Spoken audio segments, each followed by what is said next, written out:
Si tu cours depuis plusieurs années et que tu t'es déjà senti fatigué pendant une longue période de temps, il faut absolument que je te raconte l'histoire de mon ami Arnaud. En 2017, Arnaud, il a commencé à voir ses performances littéralement chuter.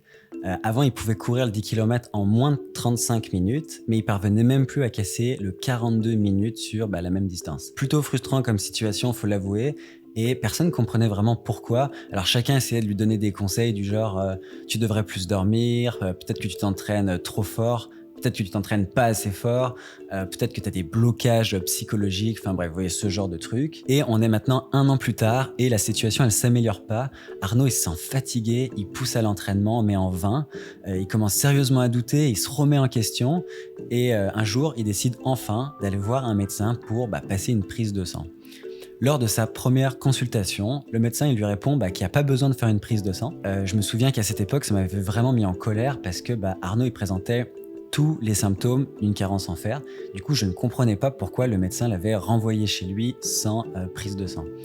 Heureusement, Arnaud, c'est un mec têtu, du coup il prend rendez-vous chez un autre spécialiste qui lui accepte de lui faire passer une prise de sang et il se fait enfin tester. Là, le résultat, il est sans appel. Arnaud, il est 100% anémique. Sa prise de sang, elle révèle une ferritine de moins de 5 nanogrammes par millilitre. C'est extrêmement bas car les valeurs en général normales dans la population, c'est entre 50 et 175, dépendamment des hommes et des femmes. Son médecin lui prescrit alors des compléments de fer, du tardiféron 80 mg 2 fois par jour. Et quelques mois plus tard, Arnaud il commence à retrouver ses sensations, ses efforts ils sont enfin récompensés, ça va vraiment mieux à l'entraînement et ses performances elles remontent assez rapidement. Tellement rapidement qu'il a une progression spectaculaire puisqu'il passe de 41 minutes au 10 km en 2018 à 33 minutes 1 an plus tard à la même course. En gros, Arnaud, il gagne 8 minutes sur 10 km, donc l'histoire se finit plutôt bien. Et cette histoire, d'ailleurs, elle lui a valu le surnom de The Ironman parce que, à l'époque, progresser aussi vite, ça avait juste fait capoter tout le monde. Donc vous le savez sûrement, le fer, c'est un des minéraux les plus importants pour les athlètes d'endurance. Le fer, c'est impliqué dans des fonctions majeures du corps humain, du genre transport de l'oxygène dans le sang, stockage de l'oxygène dans le muscle. C'est pour ça que c'est aussi important en fait chez les coureurs. Maintenant, pour éviter de vous retrouver vous aussi dans la même situation qu'Arnaud, c'est vraiment important que vous connaissiez un petit peu les facteurs de risque d'anémie qui sont par exemple, si vous êtes une femme non ménopausée, c'est-à-dire que vous avez une perte de sang due aux menstruations, si vous courez beaucoup de kilomètres à l'année longue, du genre au moins 60 kg par semaine et plus, si vous ne mangez pas assez, si vous avez souvent un déficit calorique, c'est un gros facteur de risque aussi. Si vous êtes végé ou vegan, il y a des études qui montrent que c'est un facteur de risque important. Et si vous avez une alimentation carencée en fer de façon générale. Si vous présentez un ou plusieurs de ces caractéristiques, faites une prise de sang au moins 1 fois par an. Personnellement, j'essaye d'en faire une 2 fois par an, donc tous les 6 mois en fin de saison. Le faire en fin de saison, ça permet vraiment de mesurer vos taux de vitamines, de minéraux et tout au moment où vous êtes le plus fatigué. Et selon moi, c'est l'idéal.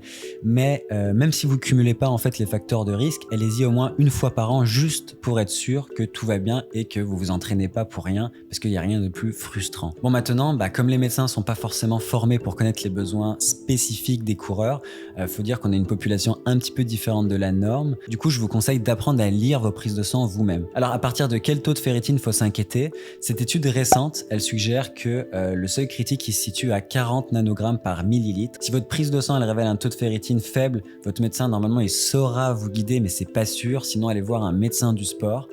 Dans ce cas-là, c'est probable que vous devrez prendre un supplément de fer chaque matin, voire 2 fois par jour pendant peut-être 2-3 mois. Mais demandez toujours vos résultats pour vérifier par vous-même. C'est hyper important de prendre l'autonomie là-dessus et de pouvoir aussi montrer vos résultats à une autre personne compétente pour avoir un deuxième avis, par exemple votre entraîneur. Si votre santé elle vous tient à cœur aussi, je vous donne un conseil, consignez tous vos résultats quelque part. Moi je consigne tout dans un Excel et ça me permet en fait de voir l'évolution des divers paramètres du genre vitamine D, B12, fer et tout à travers les saisons et ça permet d'adapter l'entraînement ou d'adapter vos supplémentations. Maintenant je vous propose de regarder mes résultats ensemble. On peut voir que lorsque j'ai commencé la course en 2015, mon taux de fer il était à 113 nanogrammes par millilitre, donc vraiment correct. 5 ans plus tard, en janvier 2020, j'étais à 32. J'étais sous le seuil du coup des 40 nanogrammes par millilitre. C'était pas une anémie, mais c'était un profil vraiment à risque. Et bizarrement, je me suis blessé pendant 2 mois fin janvier. À mon avis, c'est pas une coïncidence, alors que je venais de courir en plus mon record au 10 km en 30 minutes 48. En février, je commence à prendre 28 mg de fer tous les jours. C'est pas une grosse dose, mais ça peut suffire. Et je prenais ça avec un supplément de vitamine C de 500 mg, ça permet une meilleure absorption. Résultat, ma ferritine elle est remontée à 72 nanogrammes par millilitre, ce qui est vraiment excellent, surtout pour un coureur qui court quand même un haut volume d'entraînement, comme j'ai l'habitude de le faire. Et pour être honnête, je vois une grosse différence depuis quelques mois. Je me sens juste moins fatigué pendant mes jogs, je récupère mieux, mes performances à l'entraînement elles sont plus constantes et surtout, un gros avantage, c'est que mes saisons elles durent vraiment plus longtemps. Peut-être que vous êtes réticent à prendre des suppléments et je le comprends, car moi, j'étais dans cette situation il y a quelques années, j'avais pas du tout envie de prendre des suppléments. En fait, je me disais que la nature, elle était bien faite, que j'avais pas besoin de ça, que je trouverais tout dans la nourriture et tout. Mais en fait, j'ai dû constater que ça marche pas toujours comme ça. Aujourd'hui, je pense que les suppléments sont quasi indispensables pour tous les athlètes qui ont des hauts niveaux d'entraînement. Encore plus important, si vous êtes une femme, que vous êtes végane ou végé, que vous mangez peu et que vous courez beaucoup, là vous êtes très à risque de carence en fer, donc faites attention.